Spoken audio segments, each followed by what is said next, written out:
حتقول لي طبعا لانه في اوراق تطبع. لسه ما فهمناش احنا السر الصادم الا جميعا. المجهولين نعرف منهم ايه؟ جي بي مورغان ومين التانيين والله اعلم الحين كم واحد صاروا، بس هم ضلهم ايه؟ فئات قليله جدا جدا. هذول لاحطين العالم، لاحطين امريكا والعالم. هنا تحدث عمليه خطيره جدا سورياليه من لا تصدق. الان في الجزء الاكثر عبثيه وسورياليه، ولولا ان مسؤولين ايها الاخوه حكوميين سابقين وفي مؤسسات اقتصاديه كبرى ايها الاخوه، ولولا انه في خبراء اقتصاديين عالميين اكدوا هذا ما صدقت. لكن هذه الحقيقه، هذه الحقيقه، وهو اكبر صدمه ايها الاخوه ستسمعونها. ما هي؟ من الذي يطبع في الولايات المتحده الامريكيه هذه الدولارات الورقيه هذه الغير مغطاه؟ المفروض وزاره الخزينه، تريجري. المفروض البنك المركزي. لا، في فرق، انتبه ما تخربطش. في البنك المركزي وفي التريجري، وزاره الخزينه. وزاره الخزينه حكوميه صح، هذه مديونه يا حرام، مديونه، دمرت نفسها ودمرت شعبها. مديونه لمين؟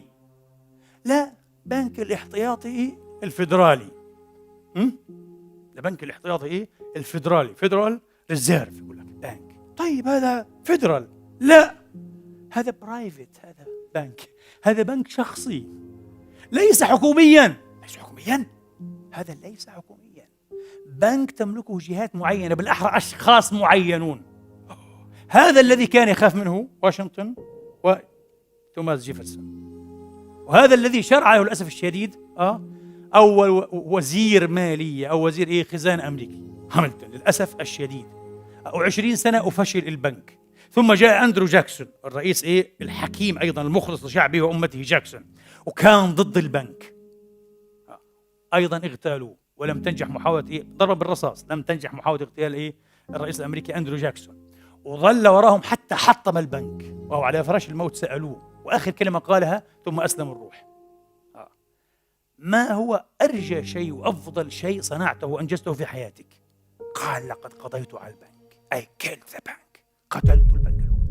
قضائي على البنك هو أحسن شيء سويته لأمريكا، وكان فاهم، ولكنهم لم يستسلموا.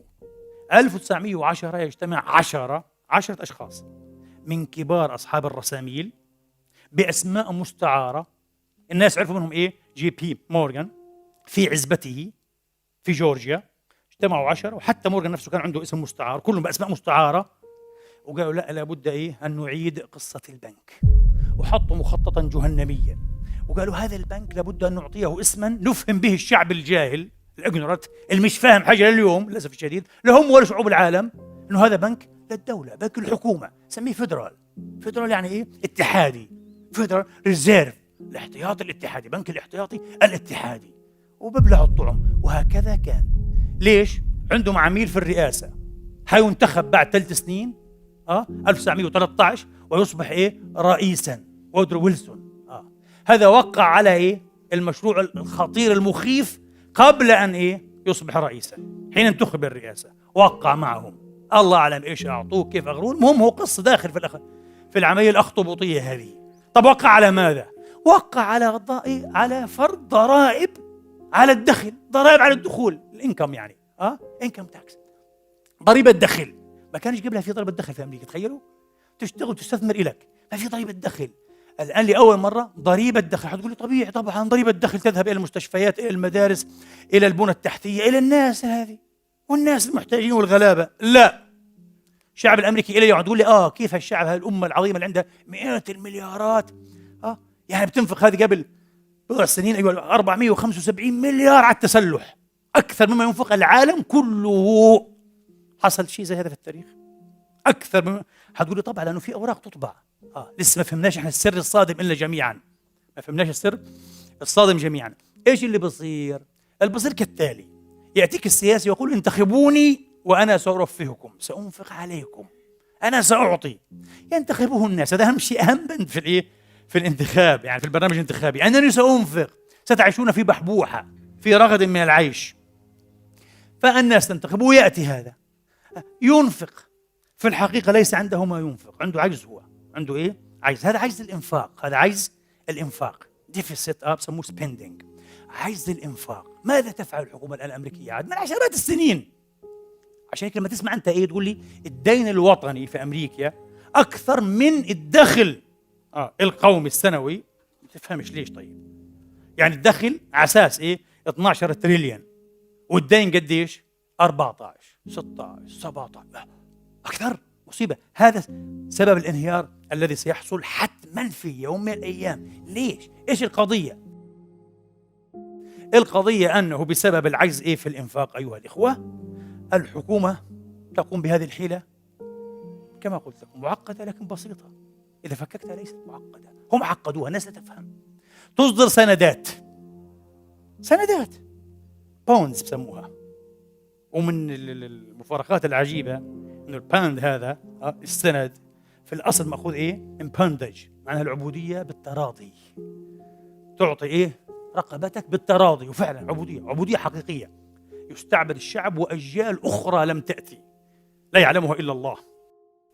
عبيد يصبحون عبيدا حقيقيا. طيب تصدر سندات ماذا هي؟ سندات بدين، طلب دين، قروض. هي تقول أقرضوني كذا وكذا وأنا سأرد إليكم في ظرف مثلا 5 سنين أو 10 سنين المبلغ زائد ماذا؟ الفوائد زائد. وتطرح هذه السندات في السوق، يعني مزاد، تعمل مزاد وكزون تطرح الحكومة الأمريكية. تخيل هذه شغل الحكومة، تدبير هذا أو تدمير. تطرحها في السوق، تأتي المؤسسات المالية، تأتي الأبناك أو البنوك، وتأتي حتى الدول الأخرى، الصين والهند وأي دول بدها مزاد. مين يشتري، مين يعطي ويأخذ بعدين بفوائد. هذا هو قرض، يعني دولة تقترض مثل ما يقترض أي واحد فينا. جميل. في العادة تفوز البنوك الكبيرة، بنوك الأخطبوطات هذه الكبيرة، تشتري هذه السندات، لا تحتفظ بها. بدورها تقوم هذه البنوك الكبيرة التي اشترت سندات للتريجري. شو تريجري؟ وزارة الخزانة. مين بيصدر هذه السندات؟ وزارة الخزينة أو الخزانة الأمريكية، يعني وزارة المالية الأمريكية. واضح؟ الغلبانة ما لهاش حيلة هذه. بتصدر سندات تشتريها البنوك. الآن البنوك تذهب بها إلى الاحتياطي الفيدرالي، فيدرال ريزيرف بانك. بتقول له بدي أبيع وبفوائد أستفيد. بقول له ماشي الحال.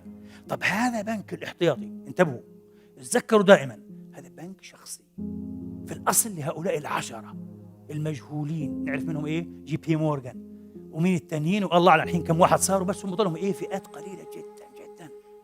هذول لاحطين العالم، لاحطين أمريكا والعالم. هذا بنك شخصي، احفظوا هذا بنك خاص. وهذا البنك المركزي الأمريكي لأشخاص، يملكه أشخاص، لا تملكه الحكومة. وعلى فكرة وممنوع، ما بتقدرش حتى المحكمة العليا سبريم كورت تروح تفتش عليه، ممنوع، ما لهاش علاقة به. ولا CIA ولا المباحث الفيدرالية ولا العسكرية، ممنوع. حصانة مطلقة عنده، ما عندوش موجودات ولا أموال بأخذها المستفيد وبيعيشوا فيها. طبعا بيشتروا جزر وطائرات خاصة وأشياء شغلات رهيبة. ما في عنده. إيش بيعملهم؟ بيشتري هذه السندات تحت الخزانة الأمريكية من البنك المتوسط، وسيط. هذا الحين صار وسيط هو. بيشتريها وبعطيهم شيكات. طب الشيكات هذه على المكشوف ولا في برضو رصيد؟ فالحقيقة ما في عندهم رصيد. بس إيش اللي بيصير الآن؟ هنا عاد انتبهوا، هنا تحدث عملية خطيرة جدا سوريالية من لا تصدق، لكن هذا ما يحدث باستمرار للأسف الشديد وعلى الدوام، وتسميها الإدارة الأمريكية أساس المال. هذا الفاونديشن تبع المال، أساس. هذا أكبر أكذوبة. يتم هنا خلق المال من عدم، من لا شيء، بطباعة ماذا؟ الأوراق. من الذي يعطي أمرا لدار الصك US Mint اسمها US Mint، هذه دار الصك العملات في أمريكا. مين اللي بعطيها الأمر؟ اطبعي عملات، اطبعي لنا مثلا 500 مليون. الFR هذا فيدرال ريزيرف بانك، بنك الاحتياطي، البنك الخاص. بقول له دار الصك اطبعي لنا نص مليار، يلا هيا بدي في ظرف أسبوع يكون عندنا نص مليار، بدنا نعطي البنوك. وبعدين بيرجع الFR هذا بنك الاحتياطي على مين؟ على الخزانة الأمريكية. بقول عندي سنداتك هاتي مع الفوائد. جميل.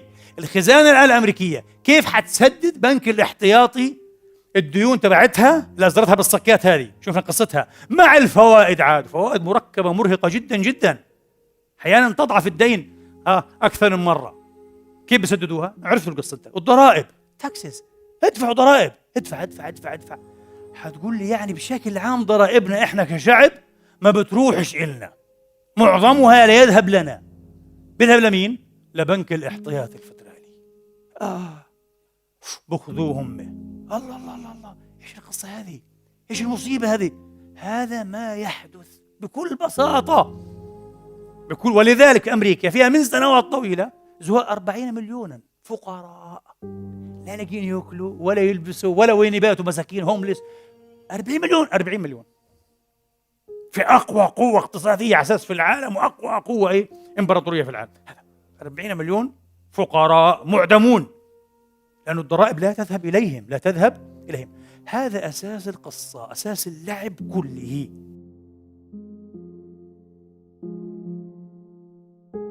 جي اف كينيدي قتل، وحضرتوا أفلام أنتم، قرأتوا كتب، ليش قتل؟ ما لا يقال لنا في العادة أنه قتل حقيقة، هذا هو الأرجح، لأن الرجل وقع قانون 11-1-1-0، قانون يعني 11-11-0. إيش هذا القانون؟ هذا القانون بموجب هذا القانون يحق فقط للخزينة الأمريكية التريجري إصدار عملات حقيقية مغطاة بالذهب. يعني هو وقع قانونا شن به حربا على ماذا؟ الاحتياطي الفيدرالي. بعد بضعة أشهر قتل الرجل. جاء بعدين رئيس آخر أبطل قانون كينيدي لكي يعيش المستفيدون، وسألوا عن المستفيدين وقد عرفتموهم. لكن إلى متى سيستمر هذا يا إخواني؟ هذا القصة الآن. إلى متى سيستمر هذا؟ تسمعون أحيانا في الأخبار أشياء لا تفهم، يقول لك في نقاش حاد، واحتد النقاش في الكونغرس تحت قبة الكونغرس عن عن موضوع سقف الدين، debt ceiling. يقول لك سقف الدين. إنه إيه سقف الدين؟ في نهاية المطاف النظام نفسه مصمم لكي تزداد القروض وتزداد الفوائد، تزداد القروض وتزداد الفوائد باستمرار. هذه الحقيقة. يقول الخبراء والمختصون كلهم الآن يحذرون أنه هذا النظام الآن على وشك أن ينهار. في لحظة معينة بتوقف الانفليشن. يعني أمريكا بقول لك سقف الدين، إلى متى حتبقى الحكومة تستدين؟ بقول لك دين وطني، اللي بيسمع بقول لك دين من الشعب كله، يعني أبدا. هو دين من الاحتياطي الفدرالي الذي يملكه أشخاص معدودون، أشخاص محددون، الناس يجهلون هوياتهم، مش معروفون من هم الآن. أحفاد أولئك طبعا وأحفاد أحفادهم، لكن من هم لا أحد يدري، بضلهم محدودين جدا جدا جدا. قال لك هذا السقف إلى متى؟ هل ممكن نرفعه زيادة ولا خلاص ستوب وقف؟ لأنه إلى متى تبقى الحكومة تستدين؟ مش معقول ديونها الآن أكثر من ماذا؟ من الدخل القومي السنوي. كارثة كبيرة هذه. في الحقيقة حيتوقف في يوم من الأيام. إذا توقفت الحكومة عن الاقتراض حيصير ماذا؟ يتوقف الإمداد بماذا؟ بالأوراق، يعني طباعة الأوراق هذه الفارغة حيتوقف، ولا مش صحيح؟ طيب إذا توقف إيش حيصير؟ الناس برضو حتبطل تقترض. الآن على فكرة حتقول لي كيف في إقراض في أمريكا وتقريبا سعر الفائدة أحيانا بيصل 0؟ طبعا من لا شيء، وبعدين بيستعبدوكم وبأخذوا جهودك وبأخذوا بيتك وسيارتك وعرقك وتعبك كله بالفوائد المركبة هذه. بعطوك سعر فائدة 0 تقريبا، أحيانا سعر فائدة 0 لأنه مش مال حقيقي، لكن جهدك حقيقي وبروع عليك وبروع على أولادك. واضح؟ فإذا توقف هذا الناس حتوقف عن ماذا؟ عن الاقتراض. إذا توقفنا عن الاقتراض أنت عارف كل دولار كل جنيه أنت بتقترضه هتنفقه. إذا أنفقته حيكسبوا واحد ثاني، وهكذا بصير في ماذا؟ في حركة، في نوع من الحركة. كل هذا حيبدأ عاد يتوقف شيئا فشيئا. دخلنا في طور بسموه ديفليشن، عكس الانفليشن، اسمه الانكماش. انفليشن ديفليشن، دخلنا في الديفليشن. ايش الديفليشن؟ باختصار أيضا يصبح الحجم الإجمالي للطلب أقل من الحجم الإجمالي ماذا؟ للعرض، ولا مش صحيح؟ الآن العملة تصبح ماذا؟ شحيحة، ترتفع ماذا؟ قيمتها، بتنزل الأجور والمرتبات. هذا ديفليشن، ولا مش صحيح؟ دخلنا في ورطة أخرى. الآن أيها الإخوة ممكن يجتمع عندك الانفليشن مع الركود في البداية. ليش طيب؟ لأنه إذا قيمة العملة أصبحت ضعيفة، قدرته الشرائية ضعيفة، يصعب ماذا؟ كسب المال، جني المال. لأنه أنا مرتب 1500 يورو، ولا مش صحيح؟ قبل 10 سنين كنت بقدر أشتري فيهن 10 أشياء، الآن بشتري 6 أشياء. الآن سأقتصد في ماذا؟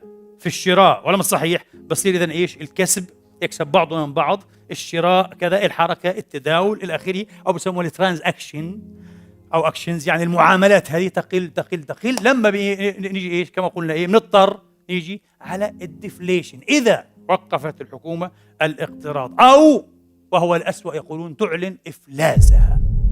تعلن إفلاسها. طبعا إذا وقفت إيش حصير؟ إذا وقفت الحكومة وقفت الاقتراض، هل البنك الفيدرالي حيوقف طلب استحقاقاته؟ لا، هاتي للخزينة، هاتي. وهل حتوقف البنوك اللي انت استدنت منها ثمن بيتك وسيارتك واكلك وطعامك وشرابك ولباسك، حتوقف برضو طلب بديونها؟ ابدا، هات هات هات، ولا مش صحيح؟ طيب الان بصير كل الجهد، كل التعب تبع الحكومه وتبع الشعب فقط يذهب لماذا؟ لتمويت الدين. وفي الاخير ينتهي المال هذا كله ويبقى ماذا؟ دين كثير، ما فيش كيف نسدده. يحصل ماذا؟ الكولابس، الانهيار. اذا انهار الدولار، انتبهوا وهي طريقه انهياريه. إذا انهار الدولار تنهار كل العملات العالمية تقريبا، لأنها مرتبطة به، ولا مش صحيح؟ يقول لك الجنيه المصري وكذا كذا، وعندنا احتياطي العملة الصعبة. شو العملة الصعبة؟ الدولار بالذات، الاحتياطي حيصير هذا قيمته ولا شيء، هذا انهار، ولا مش صحيح؟ الحكومة الأمريكية لم تعد تقدر تسدد، المصرية لا تسدد أيضا، أنا لا أسدد، البنك، المؤسسة، الشركة لا تسدد. انهيار رهيب على جميع المستويات، في الشركات، في الوظائف، في كل شيء. ما عاد حدا يستطيع أن يسدد، ولا حدا حتى ربما يعطي. يحدث انهيار يقولون لن تكون له سابقة في تاريخ الدنيا. الكل سيعاني، الكل حيصير عريان وجوعان وعطشان. اللهم ارحمنا فإنك بنا راحم، ولا تعذبنا فأنت علينا قادر، والطف بنا فيما جرت به المقادير. اغفر لنا ما قدمنا وما أخرنا وما أسررنا وما أعلنا وما أسرفنا وما أنت أعلم به منا. عباد الله، إن الله يأمر بالعدل والإحسان وإيتاء ذي القربى وينهى عن الفحشاء والمنكر والبغي، يعظكم لعلكم تذكرون. وأقم الصلاة.